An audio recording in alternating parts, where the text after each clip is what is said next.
दोस्तों, आजम खान ने लंबा अरसा जेल की सख्त कोठरी में गुजारा है। फिलहाल वो जेल से बाहर हैं। एक इंटरव्यू के दौरान उन्होंने जेल से जुड़ी एक ऐसी कहानी सुनाई, एक ऐसा किस्सा सुनाया जिसे सुनकर किसी की भी रूह कांप जाए। आजम ये किस्सा बताते हुए भावुक हो जाते हैं। तो रात के 3:30 बजे जेल के अंदर आजम खान के साथ आखिर ऐसा क्या हुआ था जिसे वो कभी भुला नहीं पाएंगे, बताऊंगा आपको इस वीडियो में। नमस्कार, मेरा नाम हिमांशु मिश्रा है। आप देख रहे हैं 4PM न्यूज नेटवर्क। दोस्तों, आजम खान 1 साल 11 महीने बाद 23 सितंबर को सीतापुर जेल से रिहा हुए। उनके दोनों बेटे अदीब और अब्दुल्ला उन्हें लेने के लिए पहुंचे। 100 गाड़ियों के काफिले के साथ वो रामपुर पहुंचे। बोले, पहले सेहत पर ध्यान दूंगा, फिर सोचूंगा आगे क्या करना है। कुछ दिनों बाद अखिलेश यादव भी आजम खान से मिलने के लिए रामपुर उनके घर पर पहुंचे। आजम को बिहार चुनाव के लिए टॉप 3 प्रचारकों में भी शामिल किया गया। इस दौरान एक इंटरव्यू में आजम खान ने जेल में बीती एक खौफनाक रात की कहानी सुनाकर हर किसी को हैरान कर दिया। आजम ने बताया कि उन्हें एनकाउंटर का डर सता रहा था। उन्हें लग रहा था कि उनका बेटा जीवित नहीं बचेगा। मैं रामपुर जेल से बीवी को वहीं रोक लिया। पिछली बार हुआ ये था कि हम तीनों को सीतापुर जेल भेजा गया था, तो मैं और अब्दुल्ला दोनों एक छोटी सी कोठरी में रखे गए और बीवी को ज़नानी बैरिक में भेज दिया गया।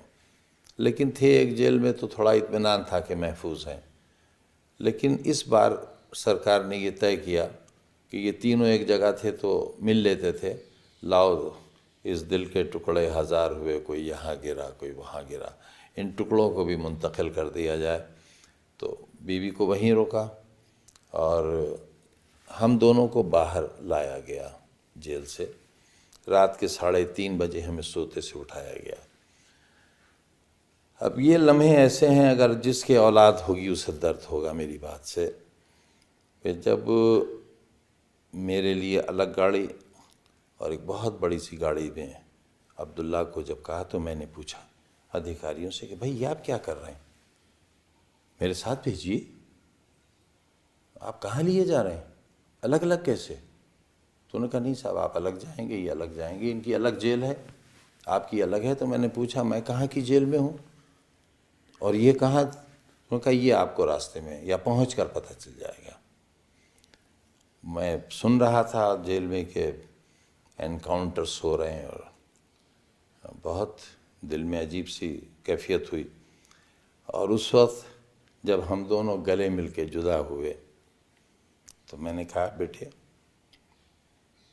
ज़िंदगी रही तो मिलेंगे और नहीं मिली तो ऊपर मिलेंगे। मुझे लगता नहीं था कि हम मिल पाएंगे। और लेकिन वो रात ये जब हुआ और अगला दिन बहुत सख्त गुजरा था, जब तक ये मालूम नहीं हो गया कि वो जिंदा है।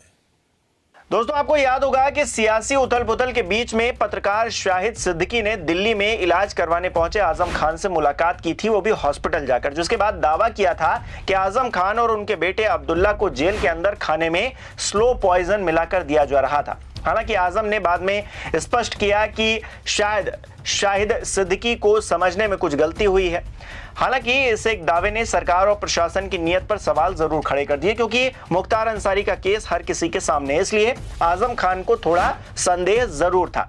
फिलहाल वो जेल से बाहर हैं तो अपने पुराने किस्से सुना रहे हैं। इन्हीं किस्सों में एक किस्सा इमरजेंसी का भी उन्होंने सुनाया है। उस वक्त उन्हें देशद्रोह के केस में किस तरह से जेल में डाला गया था, उन्हीं की जुबानी सुनिए जरा।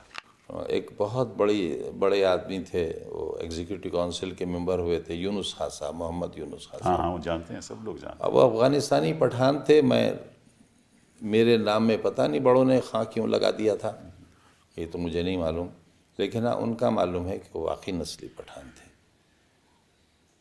उस साल कुछ ऐसा हुआ कि मैं भी मेंबर था, यूनियन का सेक्रेटरी होने के नाते, एग्जीक्यूटिव काउंसिल का, एकेडमिक काउंसिल का मैं भी मेंबर था।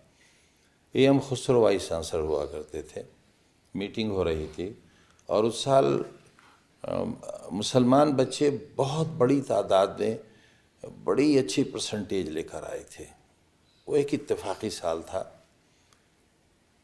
मैं चाहता था कि यूनिवर्सिटी के इख्तियार में था, सेक्शंस बढ़ा दिए जाएं। यूनुस खान ने उसकी मुखालिफत की। स्टूडेंट्स ने पूरा कैंपस घेर रखा था, हज़ारों स्टूडेंट थे। डर ये था क्लैश ना हो जाए। तो मैंने वीसी से कहा कि इस मसले को हल कर लीजिए, आपको सिर्फ एक मीटिंग बुलाना है और मसला हल हो जाएगा। आप फर्स्ट क्लास जिन की आई है उनको दाखिला दे दीजिए, आप कोई सिफारिश मानिए मत। तो यूनुस खान ने कुछ हल की बात कही, तो जाहिर है हल की बात का भारी जवाब देना ज़रूरी था। वो नाराज़ हो गए। चंद रोज़ पहले ही हमने यूनियन में उनको इस्तकबालिया दिया था, लाइफ मेंबर बनाया था। तो सबसे पहले तो ज़ाहिर है पठान आदमी थे, उन्होंने लाइफ मेंबरशिप से इस्तीफ़ा दिया, वो मैंने एक्सेप्ट कर लिया। बस वो सरगंजा हुआ कि चील कौवों को हमारा सर मिल गया। उसी वक्त इमरजेंसी लग गई और यूनुस खान साहब ने हमें गिरफ़्तार कराया और गिरफ़्तारी भी बहुत शानदार हुई, बहुत शानदार गिरफ़्तारी हुई। कितने साल रहे आप जेल? मैं साहब 2.25 साल तकरीबन रहा। पहले अलीगढ़ जेल में रहा, अच्छा। DIR में जब मेरी ज़मानत हो गई, और उन्होंने मुझे गिरफ़्तारी के बाद एक ऐसी कोठरी में रखवाया जिसमें, वो कोठरी मेरे नसीब का हिस्सा बनी हुई है, जिसमें सुंदर डाकू रहता था जिसे बाद में फांसी हुई थी। तो बड़ी तकलीफ़देह कोठरी थी, ज़मीन के अंदर थी और 24 घंटे में थोड़ी देर निकाला जाता था। पेशाब पखाना भी, एक कुंडली उसमें राख पड़ी होती थी। और ये मेरे 2 दाढ़ें नीचे और 2 दाढ़ें इधर की बिल्कुल नहीं है। मुझे आज भी खाना खाने में बहुत तकलीफ़ होती है। जो नाश्ते में हमें चने दिए जाते थे या मुझे, वो इतने सख्त होते थे कि चना नहीं टूटता था, दाढ़ टूट के निकल जाती थी। तो 20 दिन बाद मेरे लिख कर देने पर कि मैं अंधा हो जाऊंगा यहाँ के अंधेरे से, तब मुझे बैरिक में शिफ्ट किया गया। और ये भी एक अजीब बात है कि इल्ज़ाम क्या था आपके खिलाफ? सब देशद्रोह का था।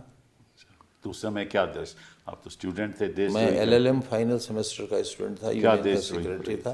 अब ये तो यूनुस खान साहब बता सकेंगे या उस वक्त की सरकार बता सकेगी।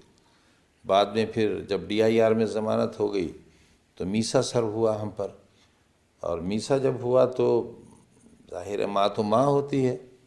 माँ जब मिलने के लिए आई तो एक बड़ा सा मिरर आया, एक रूम में पहले से उन्हें बैठा दिया गया, एक रूम में मैं था, और मिरर में माँ को दिखा दिया गया और माँ को मुझे दिखा दिया गया। जाहिर है ये वो लम्हे थे। एक तो ये वाक़या बड़ा दर्दनाक ज़िंदगी में गुजरा। हालांकि उस वक्त और इस वक्त में काफी फर्क आ गया है, क्योंकि कहा जाता है कि जानबूझकर आजम खान को सरकार ने सबक सिखाने के लिए जेल की काल कोठरी में ठूस रखा है। फिलहाल वो जेल से बाहर हैं और जेल के किस्से जिस तरह से आजम खान बता रहे हैं, देर रात की खौफनाक कहानियां सुना रहे हैं, सियासी गलियारों में हलचल बढ़ गई है। मैं रामपुर जेल से बीवी को वहीं रोक लिया। पिछली बार हुआ ये था कि हम तीनों को सीतापुर जेल भेजा गया था, तो मैं और अब्दुल्ला दोनों एक छोटी सी कोठरी में रखे गए और बीवी को ज़नानी बैरिक में भेज दिया गया। लेकिन थे एक जेल में तो थोड़ा इत्मीनान था कि महफूज हैं। लेकिन इस बार सरकार ने ये तय किया कि ये तीनों एक जगह थे तो मिल लेते थे। लाओ इस दिल के टुकड़े हज़ार हुए, कोई यहाँ गिरा कोई वहाँ गिरा, इन टुकड़ों को भी मुंतकिल कर दिया जाए। तो बीवी को वहीं रोका और हम दोनों को बाहर लाया गया जेल से। रात के 3:30 बजे हमें सोते से उठाया गया। अब ये लम्हे ऐसे हैं, अगर जिसके औलाद होगी उसे दर्द होगा मेरी बात से। कि जब मेरे लिए अलग गाड़ी और एक बहुत बड़ी सी गाड़ी में अब्दुल्ला को जब कहा, तो मैंने पूछा अधिकारियों से कि भाई ये आप क्या कर रहे हैं, मेरे साथ भेजिए, आप कहाँ लिए जा रहे हैं, अलग अलग कैसे? तो उन्होंने कहा नहीं साहब आप अलग जाएंगे, ये अलग जाएंगे, इनकी अलग जेल है, आपकी अलग है। तो मैंने पूछा मैं कहाँ की जेल में हूँ और ये कहाँ? उन्होंने कहा ये आपको रास्ते में या पहुँच कर पता चल जाएगा। मैं सुन रहा था जेल में कि एनकाउंटर्स हो रहे हैं और बहुत दिल में अजीब सी कैफियत हुई। और उस वक्त जब हम दोनों गले मिल के जुदा हुए तो मैंने कहा बेटे ज़िंदगी रही तो मिलेंगे और नहीं मिली तो ऊपर मिलेंगे। मुझे लगता नहीं था कि हम मिल पाएंगे। और लेकिन वो रात ये जब हुआ और अगला दिन बहुत सख्त गुजरा था, जब तक ये मालूम नहीं हो गया कि वो जिंदा है। आप इन किस्सों को किस तरह से देखते हैं, आपकी क्या राय, हमें कमेंट बॉक्स में जरूर बताएं। इस वीडियो को लाइक करना, शेयर करना ना भूलिएगा। हमारे चैनल को सब्सक्राइब नहीं किया है तो वो भी जरूर कीजिएगा।